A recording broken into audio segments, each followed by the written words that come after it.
আজ এই স্বাধীন দেশে দাঁড়িয়েও দিনের পর দিন কত অভয়া, কত নির্ভয়া, কত তিলোত্তমা বিনা অপরাধে যন্ত্রণার সঙ্গে প্রাণ দিচ্ছে। বলতে পারেন কেন এটা হচ্ছে?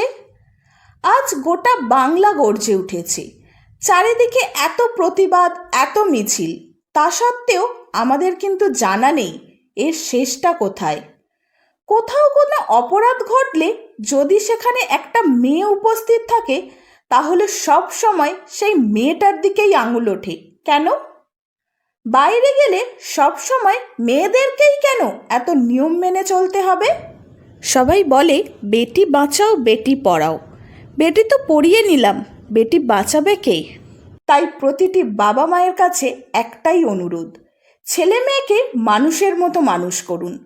শুধু ডিগ্রি নিয়ে পাশ করলেই বড় হওয়া যায় না, তার সাথে মানবিকতাটাও অনেকটাই প্রয়োজন। আর মা, দিদি, বোন, তোমাদের কাছে একটাই অনুরোধ, অনেক তো লক্ষ্মী সরস্বতী হয়ে রইলে, এবার সময় এসেছে দুর্গা হওয়ার। আমরা যদি নিজেরা না পাল্টাই, তাহলে এ সমাজ কোনো দিনও আমাদেরকে মাথা তুলে বাঁচতে দেবে না।